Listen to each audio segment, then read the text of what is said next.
Hai guys, welcome back to my YouTube channel. Ini aku Arkangela Chelsea. Nah, jadi di video kali ini aku akan memberikan tips untuk para makeup artist baru di luaran sana tentang perduitan atau yang kalian biasanya tanya sama aku tuh about budgeting. Oke? Kalau kalian mau tahu isi videonya apa, ikutin terus ya. Nah, tentang budgeting, nah tentunya sebagai makeup artist nggak bisa terpungkiri bahwa untuk memulai karir itu tentunya diperlukan budget atau alat-alat makeup. Dan tentunya banyak banget dari kalian tuh yang DM sama aku, yang tanya sama aku, Kak gimana ya caranya memulai karir sebagai makeup artist.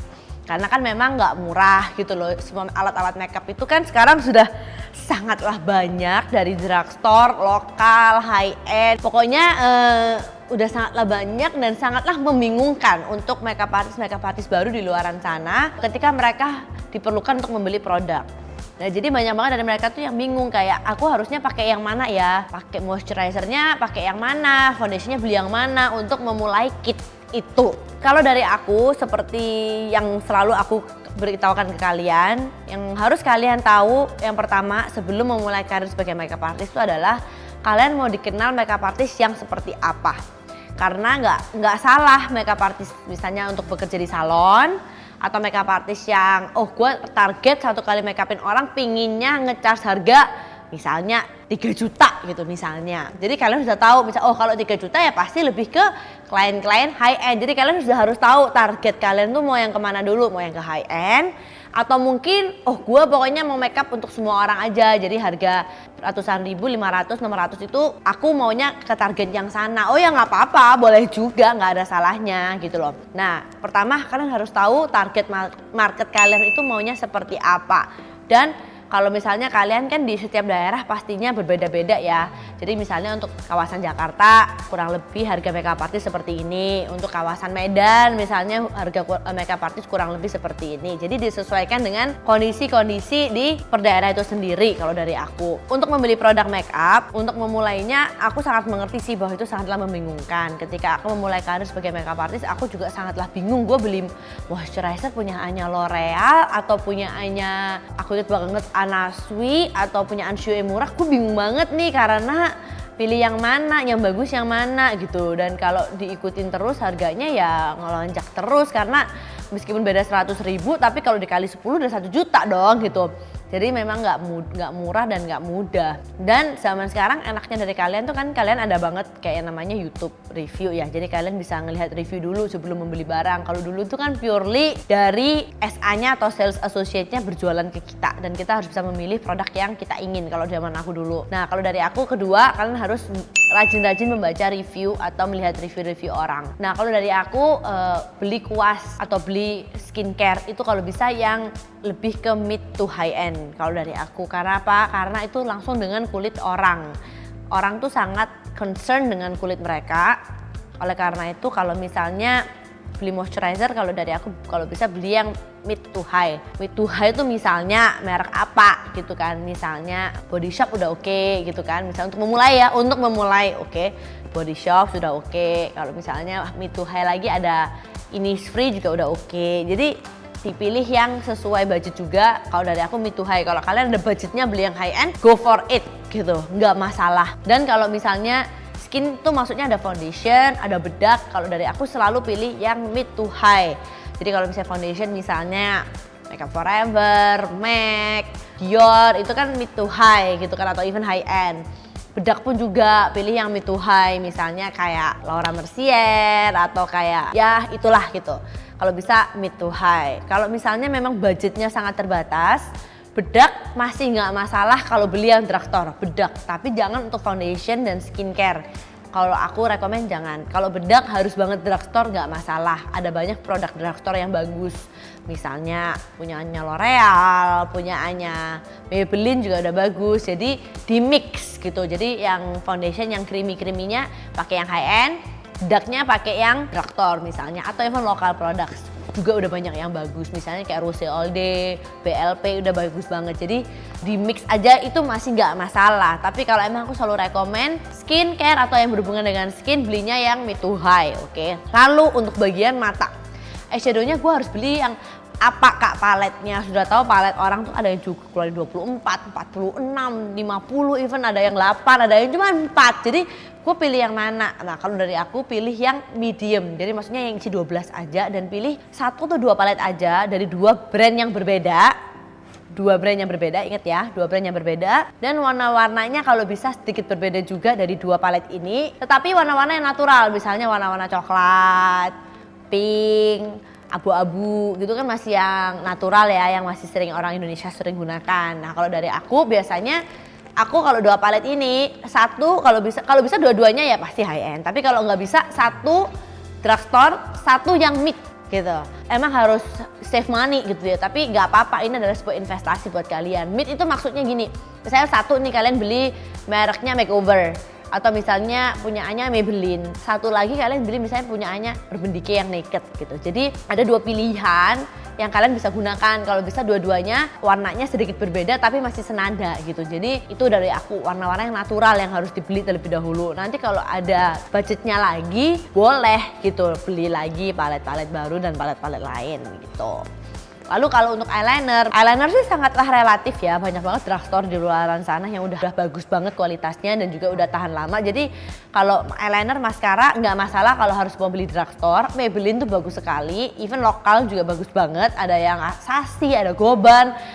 I've done a review about it, kalian boleh lihat review aku. Itu juga udah bagus. Maskara selalu drugstore, gak usah beli maskara mahal-mahal. Kenapa? Karena 6 bulan sekali kalau bisa tuh dibuang. Oleh karena itu maskara tuh gak usah beli yang mahal-mahal. Aku mah selalu pakainya juga yang kayak L'Oreal, Maybelline, dan kayak drugstore kayak CoverGirl atau ELF. Jadi kayak selalu yang merek-merek drugstore udah bagus banget, udah bagus enough.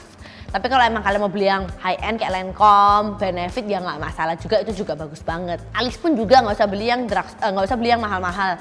Beli yang drugstore atau beli yang lokal juga udah banyak banget yang bagus. Kalau kalian malah tahu banyak banget zaman dahulu mau makeup artist mahal pun malah pakainya Viva gitu zaman dulu. Jadi nggak masalah kalau kalian pakainya yang lebih drugstore untuk alis. Nah kalau untuk blush on, untuk lipstick itu juga boleh banget kalian campur. Nah itu salah satu tips buat kalian nih, kalau kalian sebagai makeup artist kalian harus bisa mencampur produk-produk kalian. Kalau misalnya kalian harus bisa tahu lah kalau skin kalau bisa high end, kalau yang deket-deket dengan mata orang ya kalau bisa high end, tapi kalau emang nggak bisa pilih lokal drugstore produk yang terpercaya ya, yang reviewnya udah bagus gitu.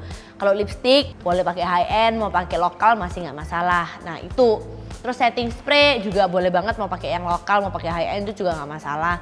Pokoknya kalian kalau dari aku skincare itu kalau bisa pakai yang high end karena itu sangat langsung meresap ke kulit orang dan berhubungan dengan kulit orang. Kalau udah jerawatan pasti kalian nggak dipercaya lagi untuk make upin orang itu. Dan memang untuk menjadi makeup artist dibutuhkan modal yang cukup besar. Kalau dari aku nggak usah beli terlalu banyak produk, beli foundation itu nggak usah banyak-banyak. Itu tips ketiga dari aku, beli produk nggak usah banyak-banyak. Foundation itu paling beli 3 warna aja, terang, medium, dan gelap. Kalian yang namanya makeup artist bisa banget mencampur foundation. Oleh karena itu beli 3 warna aja untuk memulai. Aku pun juga ketika aku memulai aku cuma punya 3 foundation aja, nggak lebih daripada itu. Lalu untuk bedak juga pakainya kalau mau satu atau 2 warna aja, nggak usah beli kayak 7 warna gitu. Jadi kalau emang nggak perlu spend banyak dan kalian masih bisa mengakalinya dengan yang lain, nggak masalah gitu mengakalinya dengan yang lain. Terus kalau misalnya nih ada orang pasti pakai cream blush on. Kalau emang kalian masih belum ada budgetnya untuk beli cream blush on ya nggak usah dipaksakan, mendingan duit untuk beli cream blush on tuh dipakai buat yang lain dulu gitu.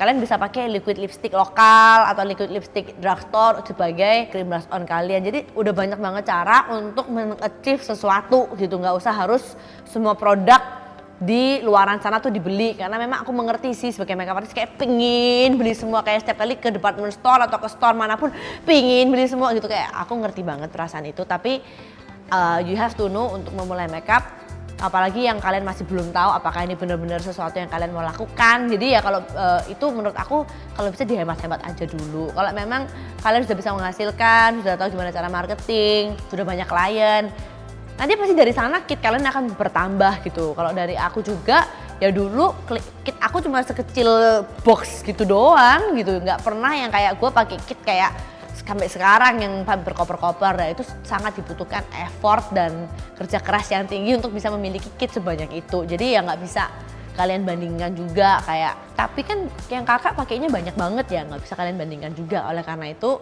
beli secukupnya dan kalau bisa dimaksimalkan gitu produk-produknya. Nah kalau dari Kuas, banyak banget yang tanya sama aku, kalau Kuas bagusan beli yang mana kak? Bagusan beli yang lokal atau yang beli yang di kayak Pengampuan atau di Pasar Baru atau yang kayak di mana gitu. Nah kalau dari aku, kalau Kuas, kalau bisa sih beli yang bagusan ya, nggak usah takut untuk apa yang nggak spend duit untuk Kuas. Kenapa? Karena meskipun kalian buat deh nggak jadi makeup artist pun, itu Kuas masih bisa kalian gunakan untuk kalian make up sendiri, even sampai 10 tahun, 15 tahun mungkin. Oleh karena itu kalau yang bagus pasti bisa tahan segitu lama. Even Kuas gue pun 10 tahun yang lalu sampai sekarang masih ada gitu kuasnya kalau dirawat dengan benar, karena juga kualitasnya bagus dan memang kalian juga harus bisa merawatnya. Oleh karena itu kalau dari aku beli Kuas ya memang kalau berjuta-juta nggak masalah, karena ingat itu kalian bisa gunakan untuk kalian sehari-hari juga. Untuk kalian misalnya kalau nggak jadi makeup artist pun ya masih bisa digunakan atau bahkan bisa dijual gitu kalau Kuas. Jadi kayak nggak masalah kalau beli Kuas yang mahal. Nah itu sih kalau dari aku tiga tips dari aku ya untuk kalian para pemula untuk budgeting atau untuk membeli produk makeup. Oh ya again, ada yang tanya sama aku lagi masalah sekolah makeup dan gimana pendapat aku tentang makeup yang disediakan oleh sekolah makeup. Jujur aku nggak pernah sekolah makeup pernah sih sekolah makeup di Indonesia, tapi pasti udah berbeda ya sama sekarang. Aku nggak ngerti sistemnya seperti apa. Jadi kalau produk-produk yang digunakan harus menggunakan produk-produk dari sekolah makeup, kalian sebagai makeup artist atau para studentsnya harus bisa bertanya kayak produk-produknya apa gitu. Jangan disuruh beli produk ini semua tapi terus habis gitu kayak one brand doang, terus kayak kalian juga nggak bisa gunakan lagi untuk bekerja. Jadi pastikan sebelum sekolah makeup kalian membeli produk-produk yang akan kalian gunakan untuk bekerja. Itu adalah kesalahan aku juga ketika dulu aku sekolah makeup di sini di Indonesia. Aku diwajibkan untuk membeli produk makeup dari mereka semua, tapi kebuang gitu, ngerti gak sih maksud gue? Kayak akhirnya gue nggak bisa menggunakan ini semua untuk gue bekerja karena ini hanya untuk sekolah aja. Terus kayak color payoff-nya nggak bagus, terus kayak kurang profesional juga di depan orang-orang. Jadi kayak why do I have to spend meskipun nggak mahal, tapi kayak daripada nggak mahal gue beli yang ini, mendingan gue beli yang lain gitu yang bagusan gitu kalau dari aku ya. Jadi sebagai student kalian boleh tanya ke sekolah kalian terlebih dahulu atau guru-guru kalian tentang produk-produk itu, karena aku juga nggak ngerti apa yang terjadi di Indonesia sekarang in terms of sekolah makeup. Oke? Nah itu dia tips dari aku untuk budgeting, untuk perduitan. Kalau kalian ada pertanyaan lagi boleh banget komen di comments below. Jangan lupa untuk like, subscribe, and I'll see you guys in my next video. Bye bye.